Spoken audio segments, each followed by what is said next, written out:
Y hay una gran diferencia porque Juan 5:8 dice 5 maridos has tenido y el que ahora tiene no es el tuyo. Y primera de Juan 5:8 dice el perfecto amor echa fuera el temor. Fíjate lo que hace un numerito. Claro, cuando el muchacho recibió aquí dice, ¿tú has tenido 5 maridos? ¿Qué cosa es esto? Por eso hay que tener mucho cuidado con los versículos que se digan bien, ¿verdad? Como me dijo una vez uno, dice, yo leo la Biblia. Porque le digo, pero usted tiene que leer la Biblia para conocer la voluntad de Dios, para tener una fe madura. Dice, si yo leo la Biblia, pastor. Digo, sí, ¿dónde lee usted la Biblia? Dígame algo de la Biblia. Dice, yo leo, y se inventó. Dice, yo leo en Jeremías. ¿Usted lee en Jeremías? ¿Qué lee usted de Jeremías? ¿Qué es Jeremías? A ver, y me dice, bueno, ya el apellido no me lo sé, me dice. Fíjate tú. Tremendo. ¿Ya pasaron los niños a las clases? ¿Sí? Ok, muy bien. ¿Hay alguien más que esté de visita por primera vez en esta tarde entre nosotros? ¿O ya todos han estado con anterioridad en la iglesia? Todos han estado aquí. Muy bien. Vamos a orar un momentito y darle gracias al Señor. Este es el momento que los hermanos en diferentes lugares ya se están conectando, ¿verdad? Dejando el tiempo de alabanza en sus lugares para seguir la predicación en vivo y en directo y disfrutar en esta tarde de la palabra que el Señor tenga para nosotros en el día de hoy. Alabado sea tu nombre, Señor.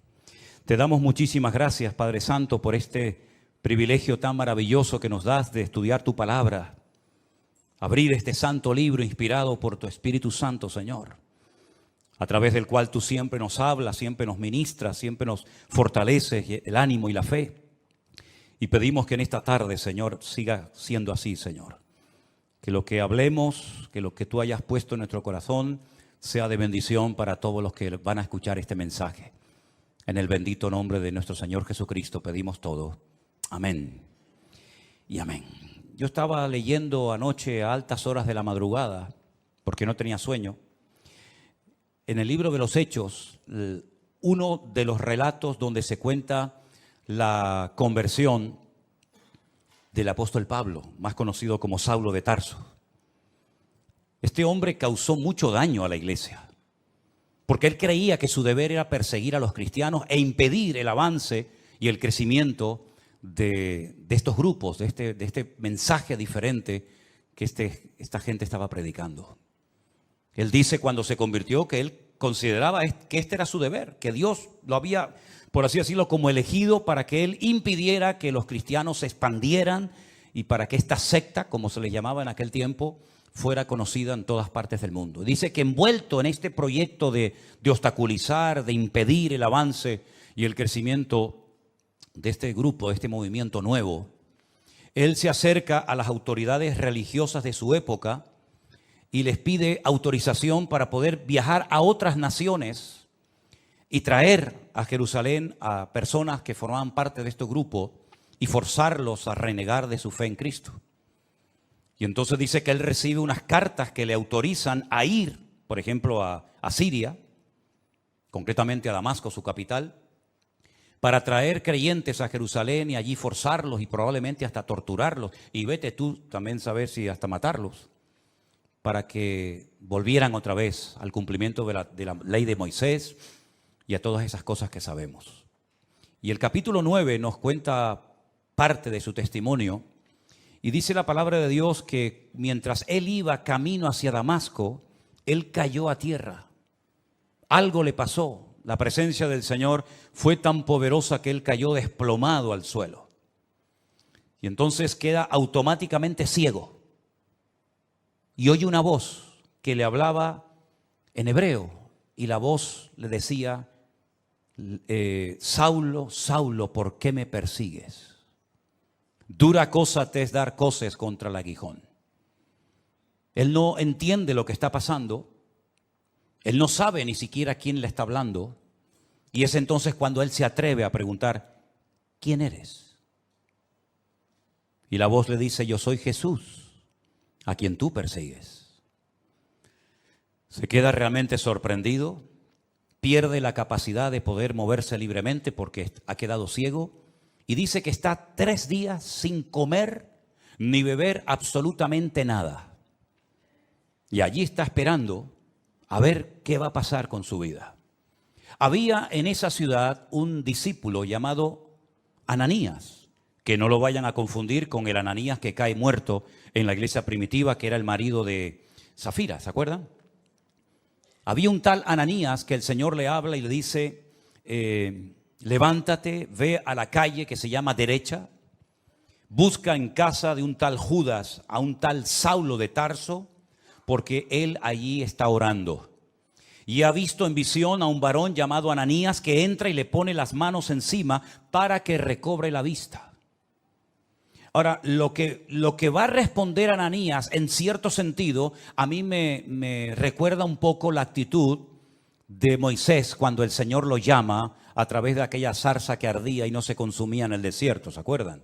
Cuando el Señor le habla y le dice que ha llegado el momento de volver a Egipto, de sacar al pueblo de la esclavitud, etcétera, etcétera, y él ha sido escogido por el Señor para cumplir con esta función.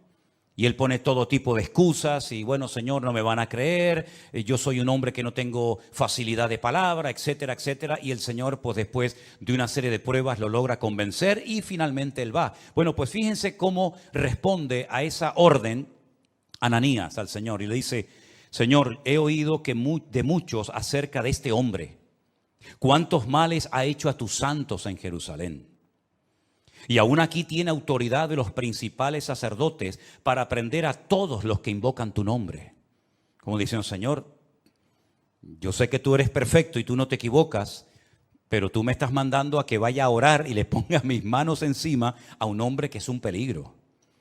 Un hombre que tiene poder incluso en esta ciudad para llevarnos presos y matarnos si quiere en Jerusalén. Por lo tanto, no sé, no lo dijo, pero probablemente le pasó por la mente. Decir, si hay otro por ahí que tú pudieras mandar, yo te lo agradecería, ¿no? Pero el Señor le dice, ve, porque instrumento escogido me es este, para llevar mi nombre en presencia de los gentiles, de los reyes y de los hijos de Israel. Porque yo le mostraré cuánto le es necesario padecer por mi nombre. Yo no sé si esto se lo dijo Ananías a Pablo, pero lo que está bien claro que si leemos el resto del capítulo 9 y toda la historia que nos cuenta la Biblia sobre Pablo, su vida no fue nada fácil. Porque prácticamente desde los primeros días de su conversión ya querían matarlo. Dice en el versículo 17, entonces Ananías entró en la casa, poniendo sobre él las manos, le dijo, hermano Saulo.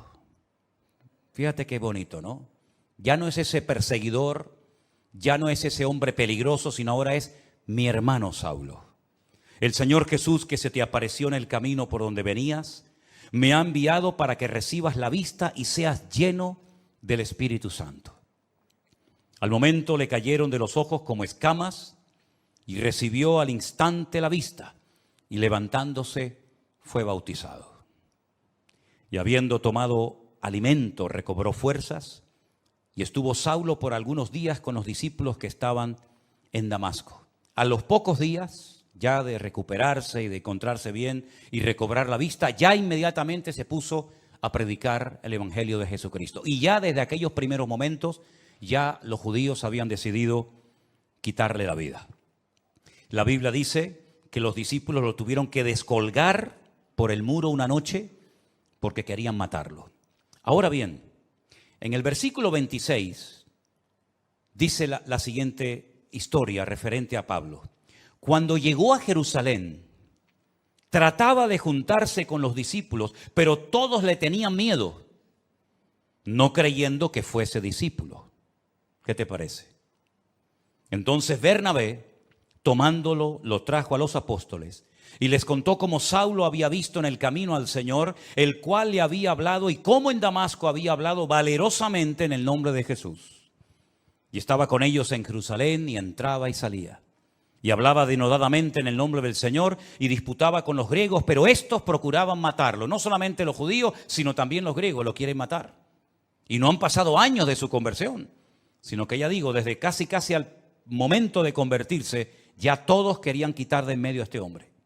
Cuando supieron esto, los hermanos le llevaron hasta Cesarea la Marítima, que está en la costa, donde años más tarde, ¿se acuerdan? Un tal Cornelio llamaría a Pedro para que le predicara la palabra, y entonces de ahí lo enviaron a su ciudad, a Tarso. Y ahora viene algo muy interesante.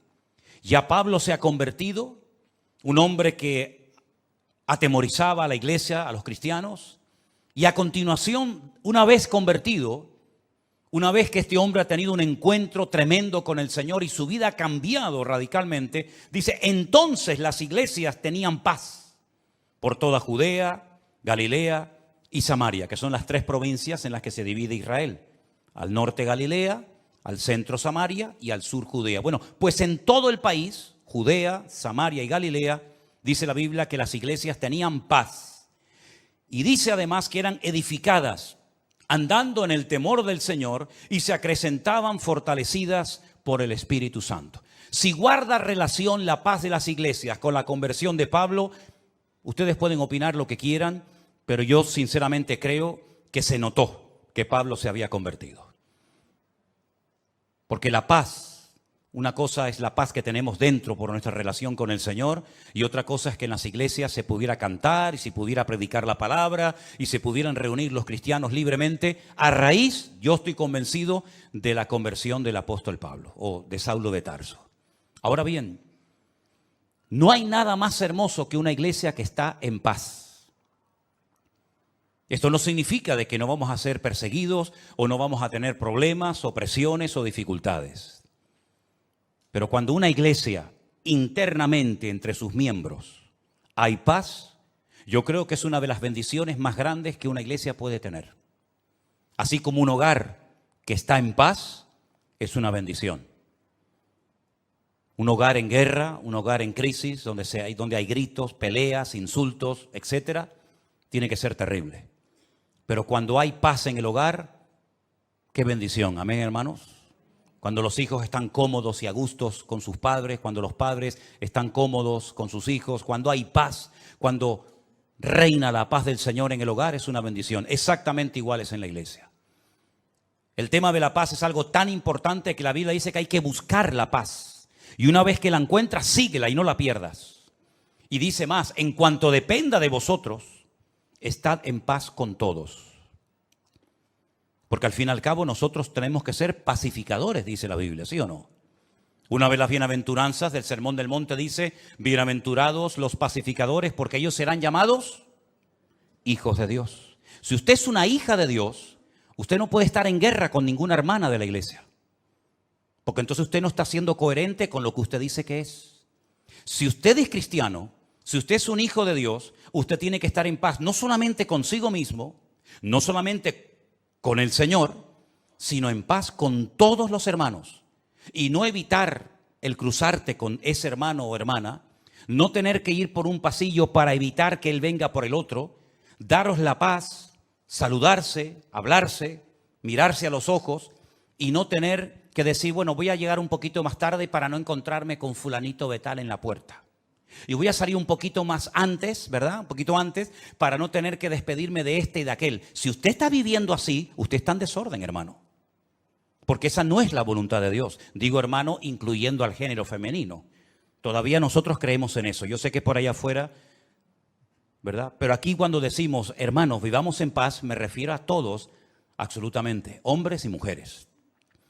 Y tenemos que hacer todo lo posible para mantener la paz, el vínculo de la paz. La paz no la producimos nosotros, la paz es parte del fruto del Espíritu Santo que mora en nosotros.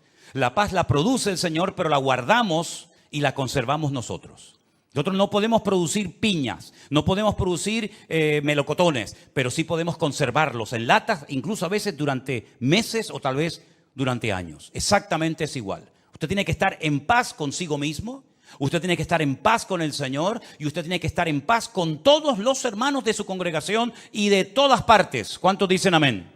Y si usted opina lo contrario o está viviendo de una forma contraria, usted y yo con la autoridad que Dios me ha dado, le digo, usted está totalmente en desorden y fuera de la voluntad de Dios. Usted no puede, bajo ningún concepto, tener algo contra un hermano, venir a la iglesia, cantar, escuchar la palabra, levantar sus manos, etcétera, etcétera. Cuando usted sabe perfectamente que hay algo que usted tiene que arreglar hace mucho tiempo con ese hermano, con aquella hermana, con esta familia o con la otra familia, y usted ha ido dilatando y extendiendo el tiempo, haciéndose el sueco, como decimos por estas partes del mundo, y no dándole importancia. Sí tiene mucha importancia. Hasta el punto que el Señor Jesucristo dijo, si cuando vas a ofrecer tu ofrenda al altar, te acuerdas de que hay algo que tiene que ser arreglado, deja tu ofrenda en el altar, ve, reconcíliate primero y luego ven y presenta tu ofrenda. Pero lo primero es tu relación horizontal con los hermanos.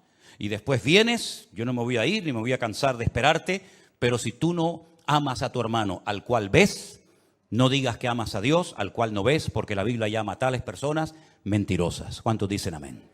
Tenemos que ser pacificadores, tenemos que buscar la paz y mantenerla, tenemos que hacer todo lo posible por vivir en paz. Y si alguien no quiere perdonarte, si alguien no quiere arreglar el tema, bueno, pero por lo menos que usted cuando ponga su cabeza en la almohada duerma con su conciencia tranquila y sepa que usted ha hecho todo lo posible por arreglar el asunto, por arreglar el problema, y si no ha sido posible, por lo menos que usted diga, yo hice mi parte y ahora le dejo el tema en las manos del Señor. Pero no le quite importancia a este tema, porque no hay nada más hermoso y nada más poderoso que una iglesia en paz. Repito, no solamente con el Señor, sino también entre los hermanos. ¿Cuántos dicen amén?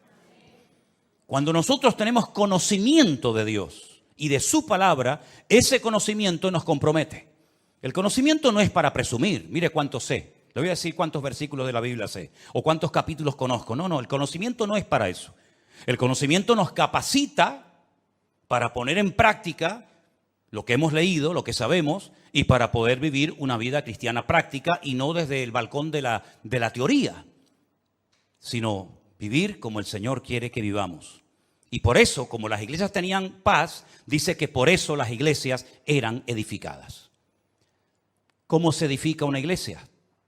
Bueno, lo primero que tiene que tener claro una iglesia, que lo que le va a dar sustento y fundamento a una congregación, a un ministerio y a una vida, es la roca que es la palabra de Dios. ¿Cuántos dicen amén? Todos conocemos la historia de aquellos dos que querían construir una casa. ¿Se acuerdan? Uno sobre la arena, deprisa, rápido, no tenía tiempo para esperar. El otro que cavó, ahondó, llegó a la roca, edificó su casa. Cuando vinieron los problemas, las turbulencias, los vientos, los huracanes, la lluvia, etcétera, una cayó y fue grande su ruina. La otra permaneció. ¿Por qué? Porque tenía fundamento. Una iglesia para permanecer en el tiempo. Un creyente para mantenerse firme contra los achaques del enemigo, las pruebas, las tribulaciones, las presiones, las críticas, todo lo que usted quiera mencionar. La única forma es que tú tengas una base, no unos deseos, no unos anhelos, no. Un fundamento lo suficientemente sólido, porque la iglesia tiene que tener personalidad y criterio propio. Yo lo dije hace poco, la iglesia, el cristianismo, está siendo atacado, nos están buscando las cosquillas por todas partes. Si no es por los niños en la escuela, es por la universidad, si no es por las leyes del gobierno, nos están tratando de provocar y pinchar y burlarse y reírse, hasta de una forma legal, ¿verdad? Pero sin embargo, una iglesia que crece, es una iglesia que sabe lo que tiene que creer, lo que tiene que practicar y lo que tiene que rechazar contundentemente, aunque no sea popular su postura.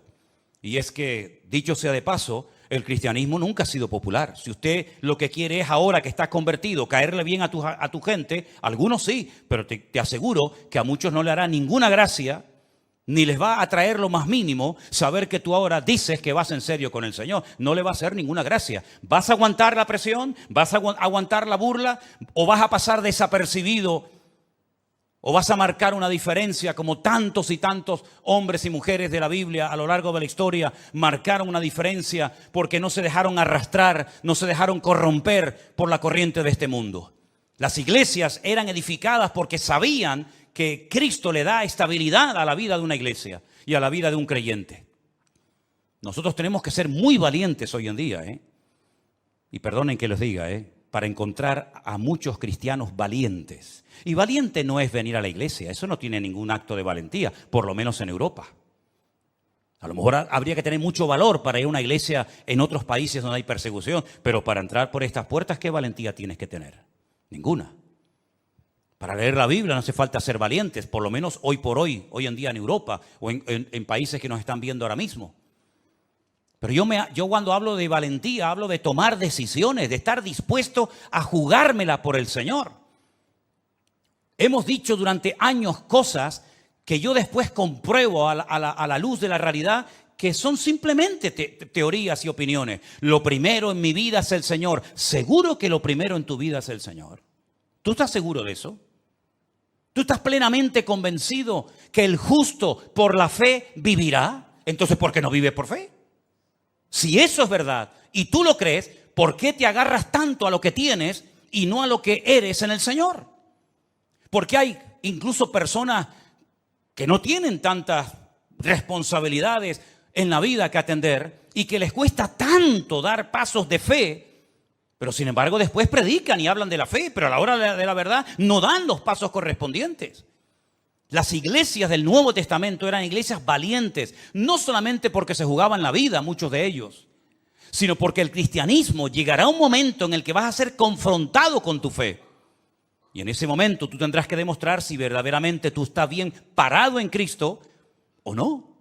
Las iglesias tenían paz, por lo tanto eran edificadas, pero dice además que andaban en el temor de Dios. Bueno, ya todos sabemos a estas alturas, creo yo, la diferencia entre miedo y el temor a Dios. Nosotros no tenemos miedo a nadie ni a nada, pero sí tenemos que tener temor, es decir, respeto a Dios. Tal vez uno de los versículos más conocidos que menciona este tema es el de Proverbios, cuando dice que el principio de la sabiduría es el temor de Dios. Pero es que a mí me gusta otro que también habla del temor de Dios, que también está en Proverbios, que dice que el principio de la sabiduría es aborrecer el mal. Y dice la Biblia que las iglesias de Judea, de Galilea y de Samaria andaban en el temor de Dios. Es decir, eran iglesias que andaban en orden. Eran iglesias que andaban alineadas con Dios y con su palabra. Eran iglesias que no vivían en la carne. Eran iglesias que andaban en santidad, comprometidos, sabiendo que ellos eran, como dijo el Señor, la sal de la tierra y la luz del mundo. No siempre fue así. Después hubieron tremendas persecuciones, muchos hermanos perdieron la vida, unos fueron quemados, torturados, crucificados, etcétera, etcétera. Pero por lo menos durante un tiempo, el libro de los Hechos destaca que hubo un tiempo que había paz en las iglesias.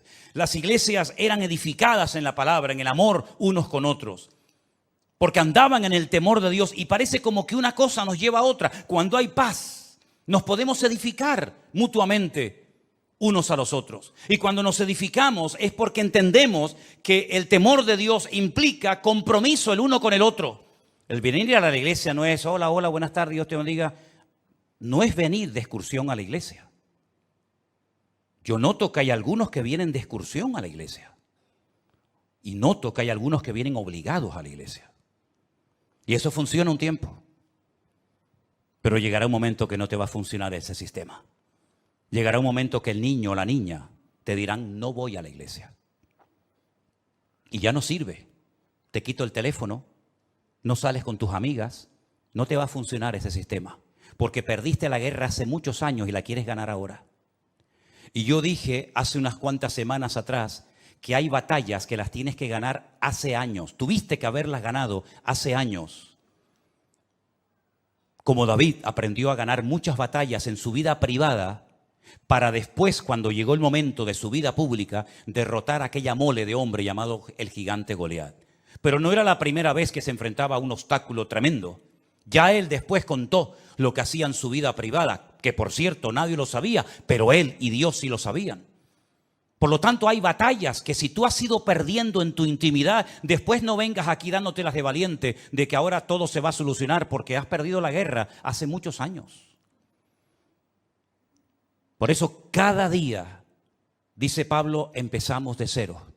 Y corro para ver si logro asir aquello para lo cual un día el Señor me agarró a mí. Porque todavía queda mucho camino por recorrer y mucho terreno por conquistar para el Señor. A veces decimos, he escuchado a hombres que dicen, la Biblia dice que la mujer tiene que someterse al hombre. Ya perdiste la guerra. Si vas así, ya perdiste la guerra, no hoy, hace años la perdiste. La Biblia dice, los hijos tienen que honrar a sus padres. Y si subes el volumen para darle como más fuerza a tu argumento, hace años que perdiste la guerra. Ya ni usando el versículo te funciona. Porque no es por presión, es por convicción. ¿Tú te has asegurado de que tus hijos han nacido de nuevo? Porque si no han nacido de nuevo, ¿cómo lo vas a obligar a venir a un sitio donde Cristo y su palabra es la prioridad? Si tú has perdido la guerra en tu familia y en tu vida privada, en tu vida pública, tarde o temprano, saldrá a la luz tus derrotas personales. Por eso, queridos hermanos, si no somos capaces de andar en el temor de Dios, ¿qué es el temor a Dios? Pongamos ejemplos prácticos. El temor a Dios es tener respeto a las cosas de Dios.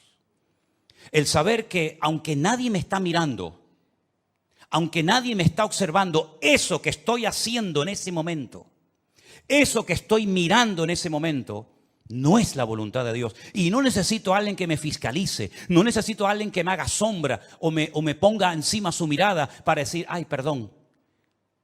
Porque yo sé que los ojos del Señor me están observando 24 horas al día. Y el temor de Dios funciona debería de funcionar cuando estoy acompañado y cuando estoy solo. Y ese era uno de los secretos del crecimiento numérico y cualitativo de la iglesia en aquellos tiempos. Que andaban en el temor de Dios, sabían que hay cosas que no le agradan al Señor. Y déjenme que les diga algo. En aquellos tiempos, por lo menos en este momento, no todo el mundo tenía como tú y como yo una Biblia en la mano.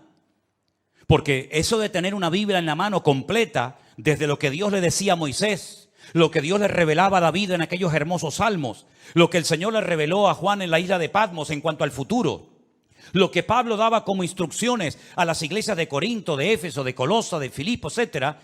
Toda esa instrucción, toda esa enseñanza, toda esa sabiduría, toda esa colección inmensa de palabras revelada e inspirada por Dios, eso es un privilegio que durante siglos y siglos millones de hermanos nuestros no tuvieron. Es muy fácil cuando tú oras al Señor decir, bueno, creo que esta porción de Corintios o de Romanos o de Filipenses o este salmo o esta palabra de Isaías o de Jeremías o este ejemplo de Daniel o de José me pueden venir bien. Sí, claro, pero porque tú tienes toda la Biblia. Pero te repito, durante siglos y siglos hubieron millones de hermanos nuestros que nunca tuvieron el privilegio de tener una Biblia en sus manos. Y eso es algo que tenemos que valorar. Hay cosas que tenemos que valorar en nuestra vida para que nuestra vida realmente sea una vida fructífera y bendecida por el Señor. Y una de ellas es tener toda la palabra de Dios en mi mano, a la cual puedo recurrir y estudiar y escudriñar en cualquier momento. ¿Cuántos dicen amén? Otra cosa muy importante que tenemos que valorar es la iglesia que tenemos. ¿Saben cuántos hermanos les gustaría tener un lugar donde poder congregarse y no lo tienen? Bien porque a lo mejor no hay una iglesia cerca de su casa, bien porque las que hay son un desastre y enseñan cosas que no son bíblicas, por el motivo que sea. Pero ¿sabes el privilegio de poder tener un lugar donde tú puedes encontrarte con otros hermanos cuantas veces tú quieras? ¿Saben el privilegio que tienen, por ejemplo, nuestros hermanos allí en San Francisco, con lo que estuve la semana pasada, de tener una iglesia? Amen su congregación, amen las personas que están trabajando allí, dando su tiempo y su vida. Hay algunos que tienen la sensación de que siempre lo que no tenemos es lo mejor y no lo que tenemos. Siempre la mejor iglesia es la que no tengo. El mejor pastor es el que no tengo. Los mejores líderes son los que no tengo. ¿Cuándo llegará el día en que muchos cristianos inmaduros y carnales se den cuenta que lo mejor no es lo que me falta, lo mejor es lo que ya tengo, que me dio el Señor hace mucho tiempo? ¿Cuántos dicen amén? Dele gracias a Dios por sus hermanos. Dele gracias a Dios por la Biblia, dele gracias a Dios por sus obreros, por sus pastores, dele gracias al Señor por su iglesia. No esté siempre con un ojo por arriba y con un ojo por otro lado. Valore lo que tiene. Porque yo he llegado a la conclusión de que hay algunas personas que dicen que se fueron de algunas iglesias, pero después viendo cómo andan hoy en día, pues a lo mejor empiezo a dudar de que no salieron de su iglesia porque a lo mejor en su iglesia se hacía todo mal, sino porque a lo mejor ellos eran los que estaban mal y no querían someterse ni obedecer la palabra de Dios. Qué maravilla ver este versículo, hermanos. Y al final la conclusión es que eran fortalecidas por el Espíritu Santo. Tenían paz, eran edificadas, andaban en el temor de Dios, se acrecentaban, es decir, crecían, se multiplicaban, fortalecidas por el Espíritu Santo. Este es el diseño bíblico perfecto para una iglesia local o en cualquier parte del mundo donde se encuentre. No hay nada más que esto, hermanos.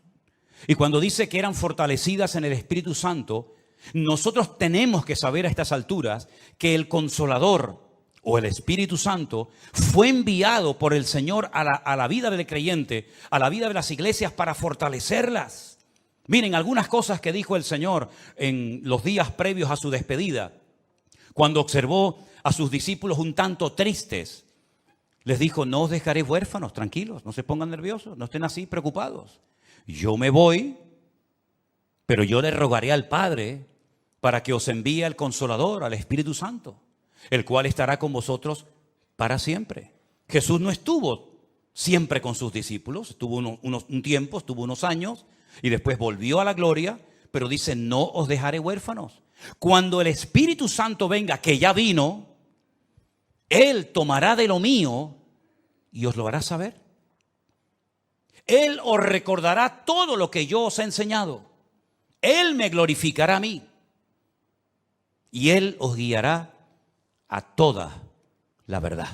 ¿Cuántos dicen amén?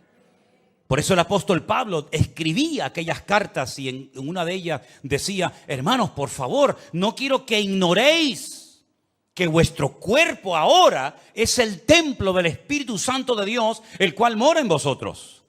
Mira, ni Moisés, ni Jeremías, ni Isaías, ni David, ni ningún personaje del Antiguo Testamento podía decir: en mi cuerpo mora 24 horas al día el Espíritu Santo de Dios. Ninguno de ellos lo pudo decir, porque no era el momento.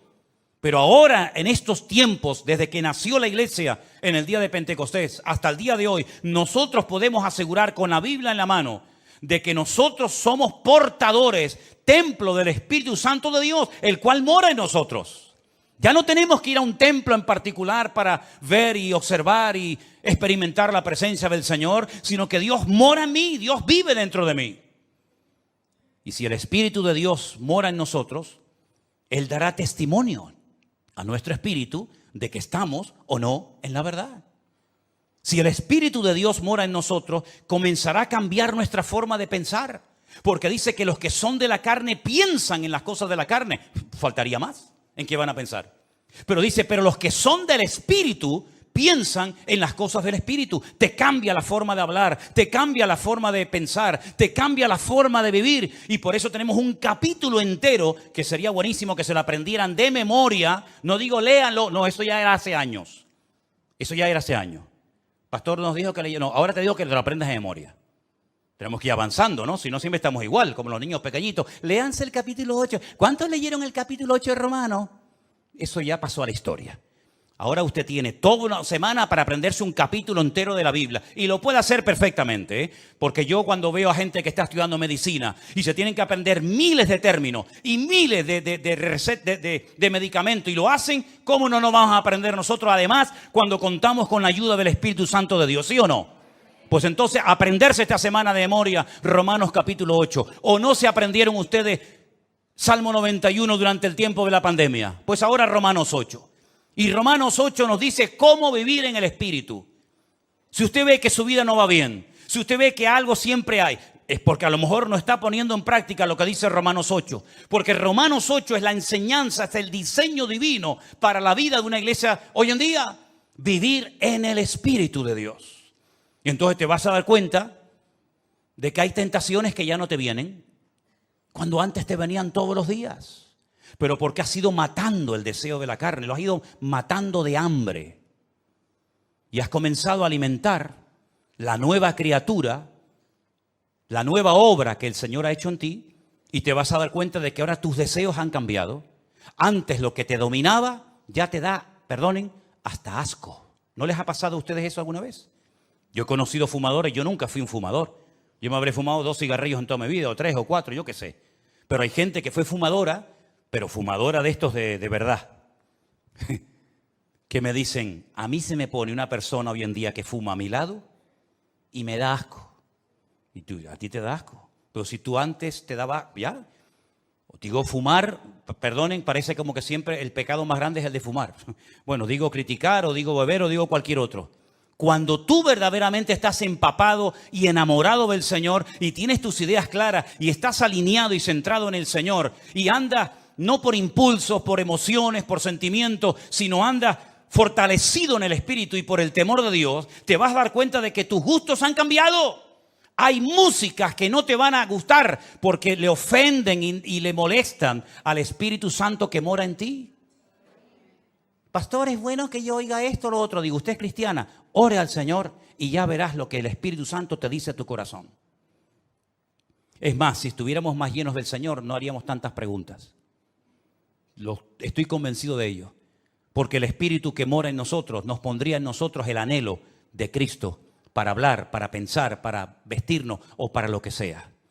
Cuando usted se pone en el espejo, pregúntale al Señor, Señor, ¿cómo me ves? ¿Hay algo que no te gusta de mí? Y yo te aseguro que si tú eres sincero contigo mismo, el Señor te va a decir, quítate ese pendiente de la oreja, bobo. ¿Qué haces tú con eso? ¿Qué haces tú con eso? Ay, perdón, Señor. ¿Y para qué te estás pensando en poner un tatuaje? No, pero me voy a poner, esfuérzate y sé valiente. Déjate de tatuaje y vive esforzado y valiente. Porque te lo puedes poner en el brazo, pero después puedes ser un pelele y un machango. Así que déjate de tanto tatuaje y tanta bobería. Señor, ¿y yo puedo ir a la playa y quitármelo de arriba para ponerme morenita?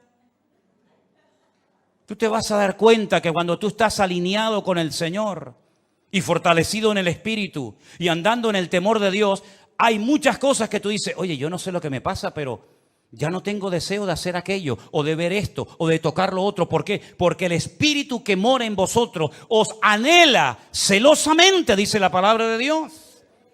Y si no, miren ejemplos en la Biblia de personas que nunca jamás leyeron la Biblia y decían, eso no lo podemos hacer porque eso no es la voluntad de Dios. ¿Y dónde lo habían leído? No hace falta leerlo. Tenían tanta comunión, estaban tan alineados con el Señor que sabían lo que a Dios le agradaba y lo que a Dios le desagradaba. Así de claro. Pero claro, hijo, si tú vives en la carne, si tú estás todo el día pensando en la carne, si estás rodeado de carne y si también te mueves en un ambiente de carne y después dices, no, es que no se me abren las puertas, es que Dios no me ayuda, es que Dios no me bendice, pero tú te crees que con la vida de desorden que tú llevas, Dios tiene la obligación de edificarte, de fortalecerte y de bendecirte. Hay un precio que pagar, queridos hermanos. Esto no es apretar un botón y decir, bueno, yo toco el botón y ya de arriba abajo el Señor me llena, me bendice y me transforma. No es así. Primeramente piensa, ¿cómo me llevo yo con mis hermanos en la iglesia? ¿Hay paz unos con otros? Porque si no hay paz, esto no es para ti, ¿eh? Esto no es para ti. Tendrás que pasar hoy, aceptar al Señor, pedir perdón y arrepentirte. Pero si tú estás en paz, entonces, ¿qué vas a querer? Edificar a los hermanos. Y si habéis prestado atención a la lectura esta tarde que dice, ¿cómo se edifica la iglesia? Por la actividad propia, mutua, de cada miembro. ¿Lo habéis leído, no? ¿Sí o no? El cuerpo va creciendo según la actividad propia de cada miembro para ir edificándose en amor. Así se edifica una iglesia. Con la actividad de cada uno de nosotros, aportando cada uno su granito de arena, aportando cada uno su don, su talento, su habilidad, su conocimiento, etcétera, etcétera, y cada uno aportando lo que tiene que aportar, lo que Dios te ha dado, ese cuerpo va creciendo y se va edificando hasta llegar a la estatura de la plenitud de Cristo, a un varón perfecto. Eso es lo que dice la palabra de Dios. Si lo hacemos, el crecimiento viene solo. Esta gente no tenían que salir por las calles haciendo campañas evangelísticas. Es que yo no veo en la Biblia campañas evangelísticas, sino que dice que el Señor añadía cada día a la iglesia los que habían de ser salvos. No estoy diciendo que no haya que salir a predicar el evangelio, no estoy diciendo eso.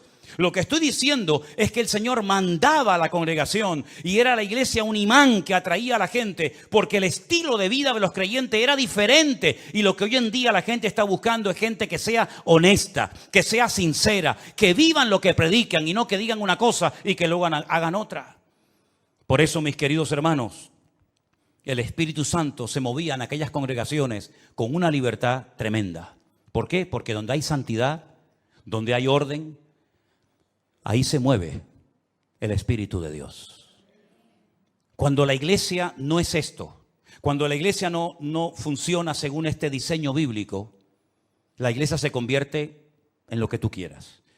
En un club de amigos, en una ONG, en un lugar de altruismo, en un lugar donde se reparte tal vez comida, pero la iglesia perdió la función de ser el agente de Dios en este mundo.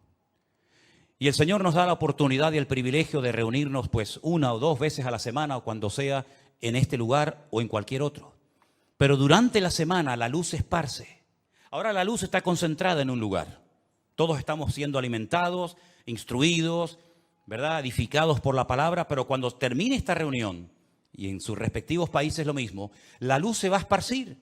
Y durante toda la semana, cada uno de ustedes en el lugar donde viva, donde trabaja, donde estudies, vas a tener que marcar una diferencia y vas a ser una luz. Pero estás realmente fortalecido, edificado en el Señor para poder vivir una vida cristiana victoriosa. Porque si tu vida cristiana depende única y exclusivamente de un culto, yo no sé cómo aguantas, sinceramente. Yo no sé cómo puede aguantar un creyente viviendo única y exclusivamente de cultos. Eso es muy complicado. Tú tienes que tener tu propia comunión y tu propia relación con el Señor cada día. Porque aquí dentro, no digo que no se te presenten tentaciones, porque a veces hay algunos o algunas que vienen con otras intenciones, pero digamos que las tentaciones grandes no están dentro de la iglesia. Seamos sinceros. Las tentaciones, las presiones, etcétera, etcétera, está allá afuera. Cuando tú estés solo mañana y te llame aquel o aquella, ¿cómo vas a reaccionar, hermano? ¿Cómo vas a reaccionar? ¿Con la carita de santo y de bueno que tenías hoy? ¿O te volverá a salir el indio que llevamos todos dentro? Dios nos tiene que sacudir el alma para que nos demos cuenta de que somos el objetivo del enemigo y sobre todo nuestros hijos. Que Dios nos ayude a entender que cuanto más unidos, más arraigados a la palabra, más en santidad, en paz y en orden vivamos, más fortaleza espiritual todos vamos a tener para poder vivir una vida cristiana victoriosa. Saulo estuvo 15 años sin aparecer en la escena. A los 15 o 16 años vuelve a aparecer, ya el Señor le ha revelado el Evangelio, ya viene con otras, ¿verdad? Con otro estilo de vida. Pero lo que está bien claro es que todos y cada uno de nosotros somos responsables de nuestra vida cristiana. Usted no puede depender de cultos, no puede depender de pastores, usted tiene que depender única y exclusivamente de su relación con el Señor. Mi pregunta es, y concluyo, ¿está usted en paz con el Señor? ¿Y con usted mismo? Porque hay gente que está enfadado con ellos, ¿sabían eso? Hay gente que no se soporta, no se aman. ¿Y cómo va usted a amar al prójimo si al prójimo hay que amarlo como a ti mismo? Hay gente que está enfadada con ellos mismos. No le gusta su cuerpo, no le gusta su gordura, no le gusta su delgadez, no le gusta su altura, no le gusta no sé qué. Están enfadados, están con problemas personales terribles. Y llevan años arrastrando, y mira cómo estoy, y mira cómo no estoy, y mira el granito aquí, y mira el granito allá, y mira que no sé qué. ¿Ya te has aceptado a ti misma? ¿Sí o no? Yo me acepté a mí mismo hace muchos años. No tengo ningún problema personal conmigo mismo. Estoy en paz con Dios, estoy en paz conmigo mismo, pero en lo que tenemos que esforzarnos cada día es estar en paz con todos los hermanos, ¿sí o no? Esa es nuestra obligación. No va a venir el arcángel a veces y decir, vete a hablar con ella, llámala aparte, vete allí, arriba, abajo, y arregla este tema antes de que te vayas de la iglesia. Es una vergüenza que hay creyentes que a veces tienen una oportunidad en un culto para arreglarse con un hermano y no aprovechan la oportunidad y se van. Y si te hubieras muerto durante la semana, te vas de este mundo con la pena de no haber arreglado la situación con este hermano o con esta hermana. Es nuestra obligación, es nuestro deber, ¿verdad? ¿Estás edificándote en el Señor cada día? ¿De qué estás comiendo, mi hermano? ¿Qué estás comiendo? ¿Qué estás alimentando tu alma? ¿Con la palabra de Dios, con buena literatura cristiana, teniendo comunión con el Señor y con su palabra? ¿Estás comiendo sanamente o estás comiendo basura? Ustedes saben que se ha puesto de moda la comida basura, es la más rápida, ¿no? Ay, hermano, me invitaron unos hermanos a comer un potaje en su casa. Qué diferencia comerte un buen potaje a comerte una birria de hamburguesa.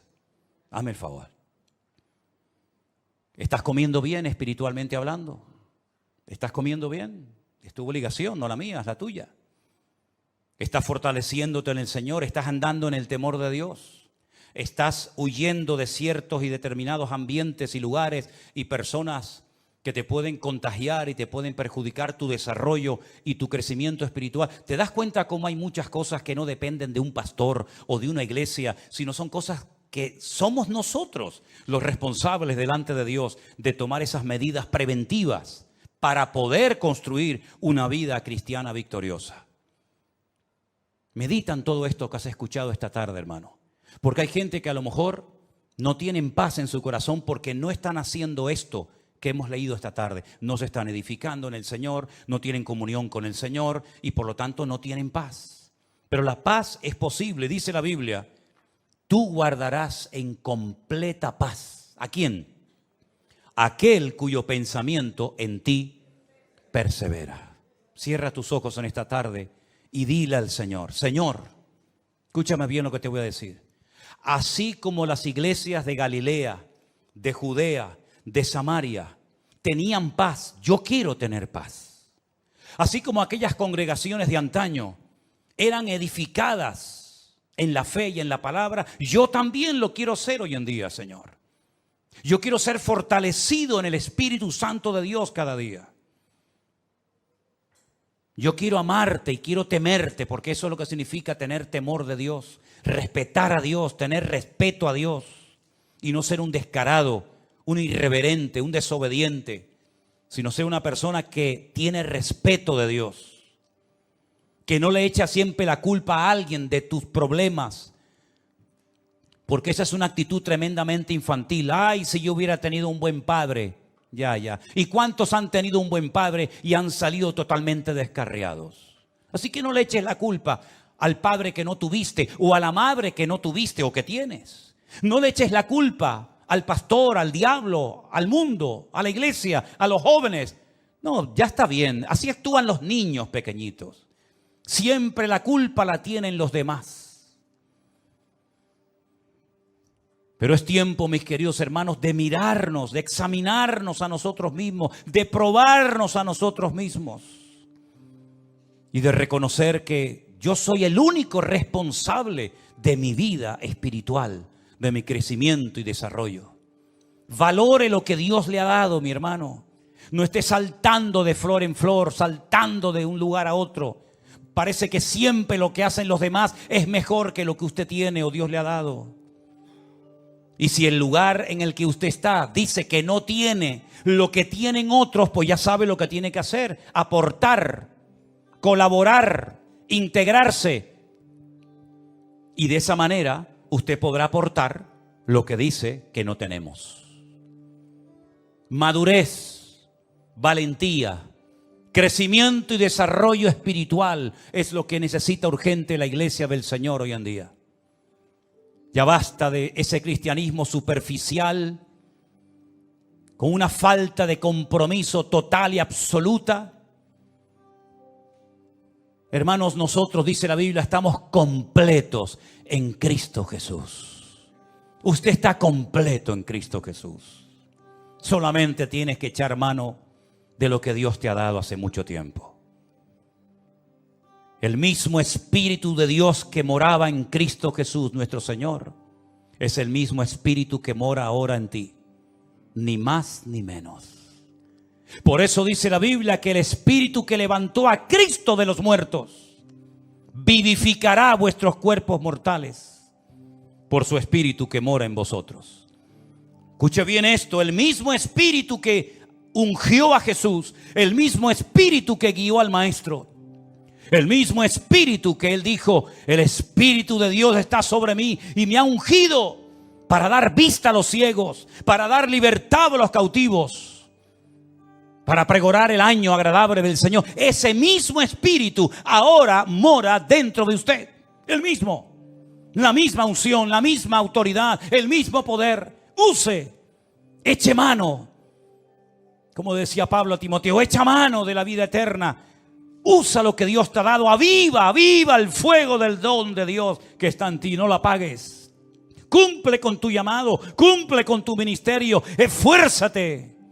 Pelea la buena batalla. Acaba la carrera. Guarda la fe. Es nuestro deber, son deberes personales, intransferibles. Nadie puede ocupar mi lugar de oración ante mi Dios. Alguien puede orar por ti, pero si tú no oraste ese día, te lo perdiste. Nadie puede ocupar esa banca, esa silla donde tú estás sentado más que tú. Porque un día Cristo se apareció en un culto y faltaba uno, y fue el mejor culto de todos, porque se apareció nada más y nada menos que el resucitado, victorioso y glorioso, el Rey de Reyes y Señor de los Señores, y Tomás no estaba. Nadie puede leer la Biblia por ti, nadie puede evangelizar por ti. Otros podrán hacer algo parecido a ti, pero tus deberes eres tú el responsable de cumplirlos. Ni papá, ni mamá, ni la esposa, ni el marido, ni los hijos, ni el pastor, ni la iglesia. Tú eres el responsable.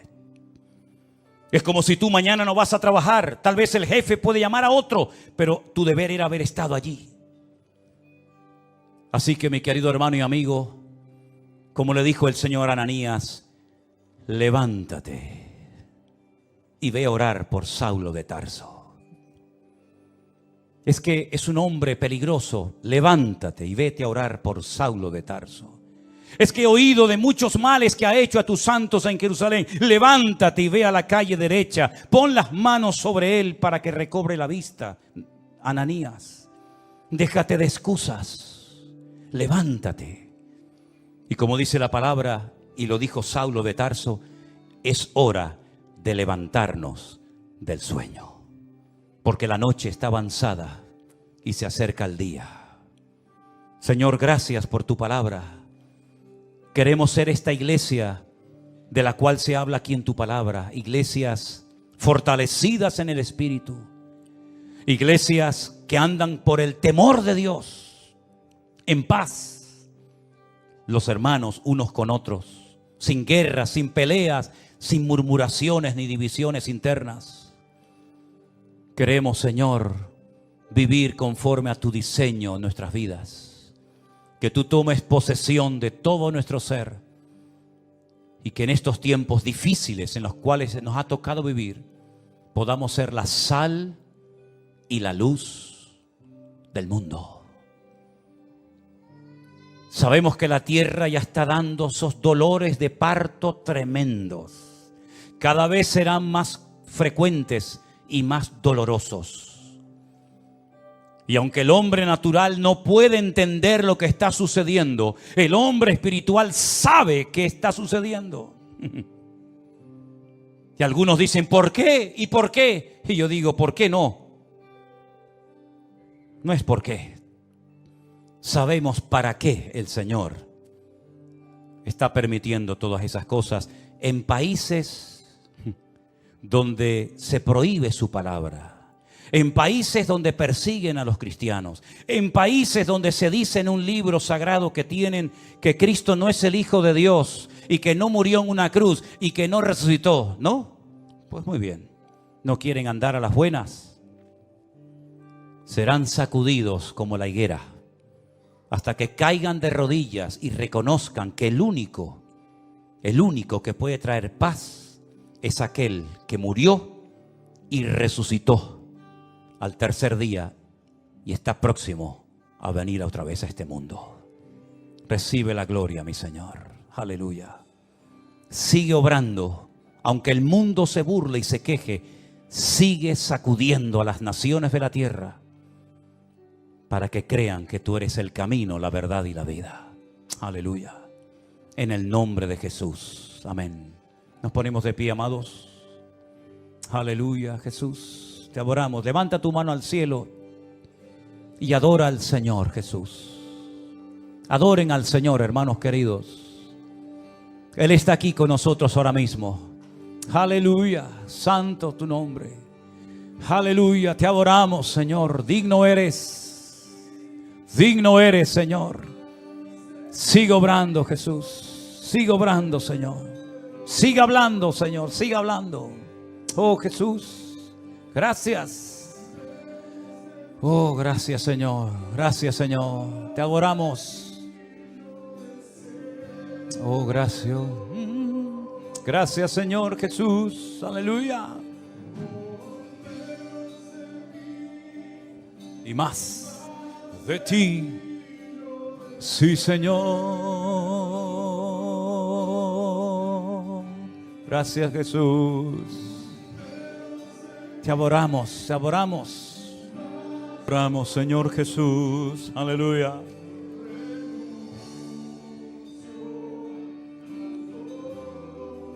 Gracias, Señor.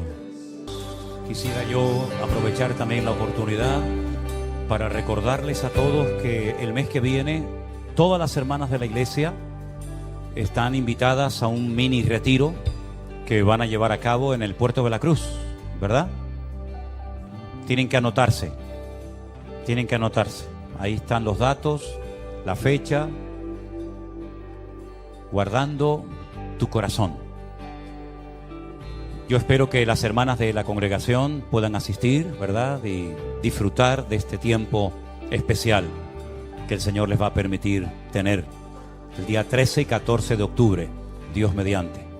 Quiero también anunciar que el próximo congreso nuestro como iglesia se va a llevar a cabo en esta ocasión en la ciudad de Alicante. Durante 2 años lo hemos hecho en un hotel en un pueblecito de la provincia de Toledo llamado Los Llévenes. Como ya no cabemos en ese lugar y como ya no hay espacio para todos, el Señor nos ha provisto de un nuevo lugar en la ciudad de Alicante, un poquito a las afueras de la ciudad de Alicante. Ahí tienen los datos. Nuestra hermana Saray, la que está al piano, ella es la que lleva todo el tema de la organización, de las inscripciones. Hermanos, anótense lo antes posible. Me gustaría que todos ustedes pudieran asistir. Ya tengo constancia. He estado en este evento en Estados Unidos y hay hermanos de San Francisco que van a venir. Imagínense, de tan lejos, de San Francisco van a venir allí. Hermanos de Chile, me contestaban hace unos días unos hermanos, matrimonio de mi hermano José Zaragoza y su esposa, van a venir una vez más al Congreso. Así es que las plazas están abiertas. Reserven su plaza. Se abran con Saray. Ahí están los días, ¿verdad? ¿Están por ahí? Sí, ahí no se ve bien aquí, tengo la luz, del 28 al día 31 de marzo del año que viene, en plena Semana Santa. Con el tema de los vuelos hay que darse prisa porque es una fecha muy complicada. No es en Madrid, es en Alicante, y entonces hay que ir haciendo ya ciertas gestiones para estar en ese lugar. El lugar es precioso, el lugar es muy bonito, mucho más amplio. Todos vamos a estar juntos, no como en el Congreso de Toledo, que unos tenían que ir a un hotel, otros tenían que ir a otro y luego después subir en autobús, sino que todos vamos a estar juntos y sería muy bueno que ustedes pudieran ir. Algunos dirán, pero es que no tengo dinero. Pues ya sabes lo que tienes que hacer. ¿Qué tiene que hacer un creyente cuando le falta algo? ¿Alguien sabe? ¿Orar? Uno dijo, pedirle a otro. No. Orar. Ore al Señor. ¿Cuánto vale? Señor, me hace falta este dinero para el avión y para la estancia. ¿Y el Señor te lo va a dar? ¿Cuántos dicen amén? Si no lo crees, no lo vas a recibir. Está más claro que el agua. Es como yo le digo a la gente, ay, yo quiero ir a Israel. Pues ore. Y si oro, ¿qué va a pasar? Dios te va a llevar. Así de claro. La primera vez que yo fui a Israel, me invitaron. Un matrimonio me invitó, fui. Y todas las demás veces que he ido, el Señor me ha llevado. Entonces yo te estoy enseñando cómo yo vivo y a mí me da resultados. Yo quiero ir a Israel, ora. Mañana te vas a encontrar por la calle un sobre o te va a venir alguien, yo qué sé. Yo quiero ir al Congreso, no tengo dinero, ore y el Señor te va a suplir. Así llevo 41 años de mi vida y no me ha fallado.